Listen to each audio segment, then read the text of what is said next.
Hello everyone. In this video, we are going to do an hardware programming.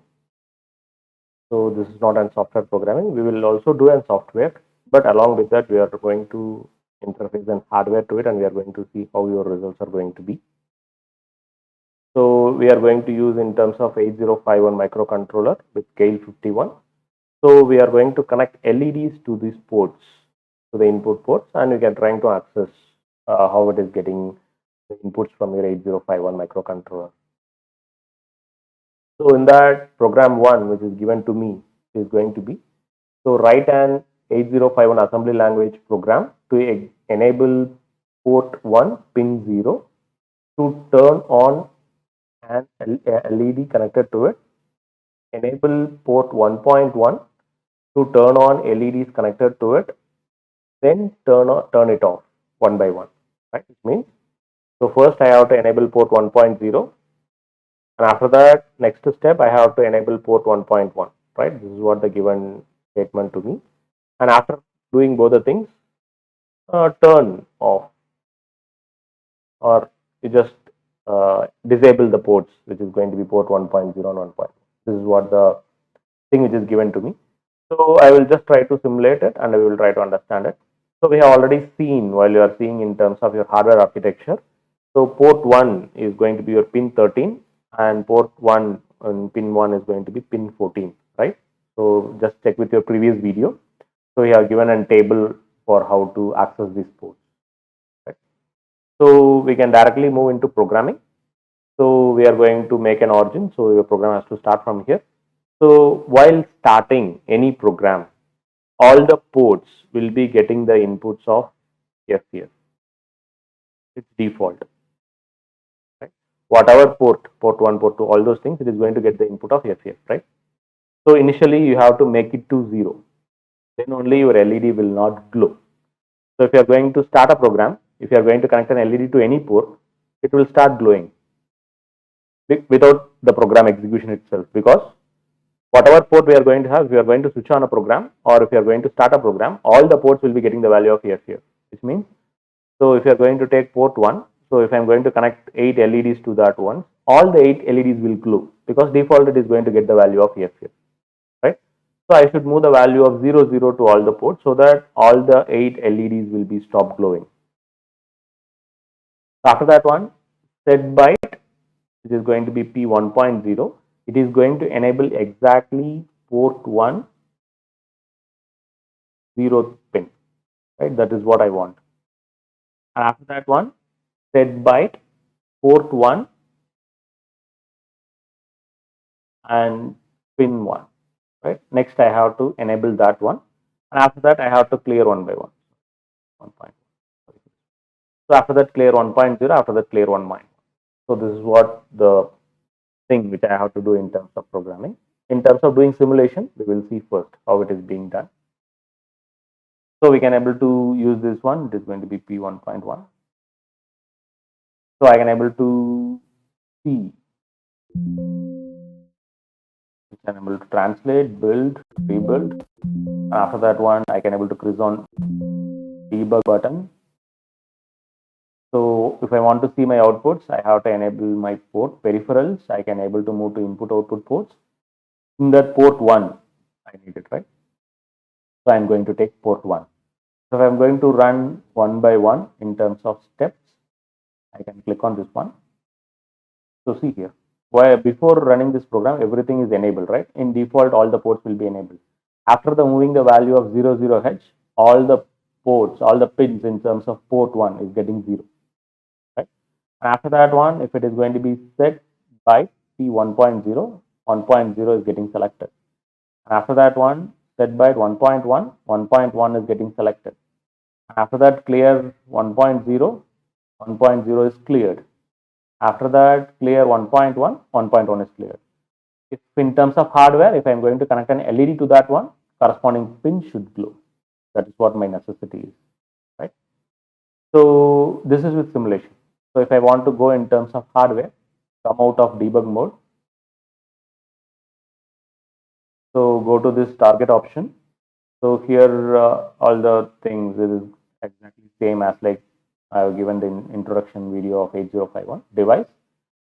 This is getting selected. 8089 c51 ED2 is selected, no problem. So 11.0592 is already there, no problem. Use on-chip ROM and on-chip RAM is enabled, no problem for me as of now. After that, in terms of output, create hex file is there, so that is also not going to create an issue. So after that, while we are getting into debug mode, it is simulation. Usually, it will be in simulation. So I have to move to Keil, and after that, I have to move to settings. So COM port 3 is already selected. For you, please go to device manager, and after that, understand which is an active COM port for you. Select that COM port, and after that, click on OK. Right? This is what you have to do. So after that, I can click on OK. So with this point, we can able to make half screen to be your hardware and half screen for your programming, so that we can able to understand much more better. So in the screen, you can able to see your hardware device also, right? So we can able to see how far we can able to check the devices one by one. So this is your LCD screen. So we already seen 16, and after that we are having an execution and program button here. And after that, power, which is getting connected here, and after that USB, which is getting connected here, so that it can able to communicate data within your PC and your 8051 microcontroller. This is your Max 232, and this is your Hero HEXADECIMAL processor. And after that, we are having an oscillator, and after that, we are having two interrupt buttons, interrupt 1 and interrupt 0. And after that, I'm having a reset button here. This is the communication cable between your 8051 and external device, right? So we have already seen the pin configuration also for this one.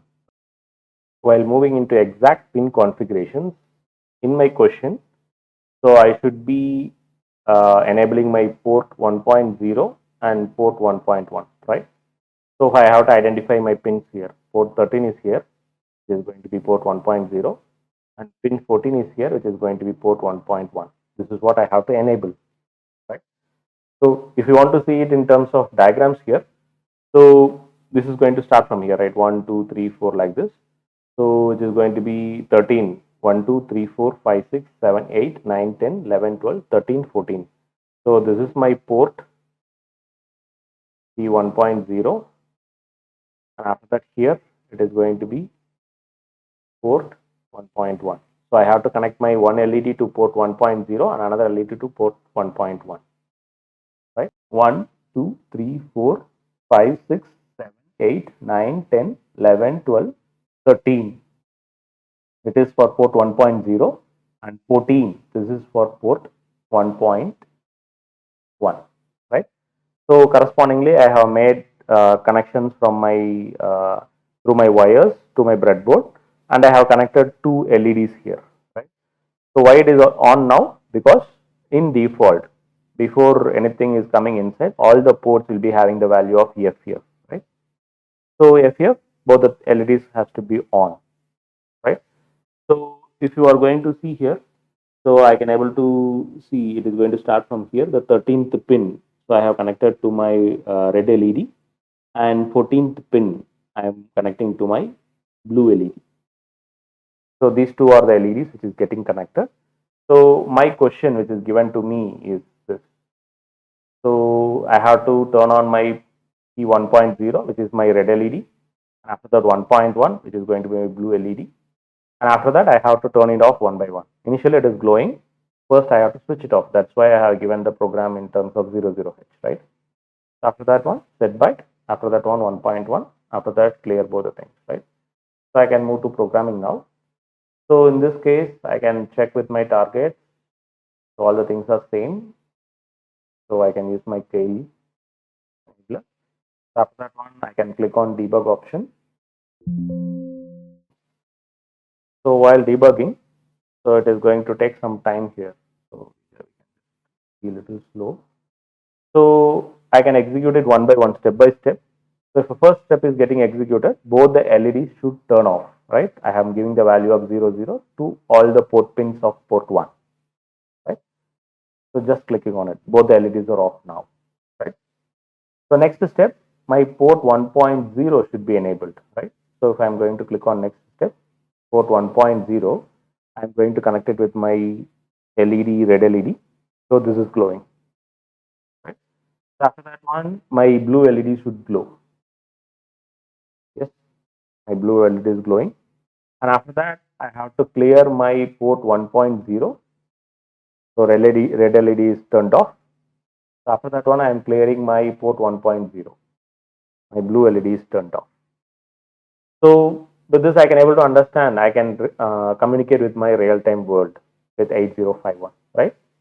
So with the ports, which is configured as output ports, I'm giving an output to this LED, and after that one, I am turning it off, and after that, I'm turning it on.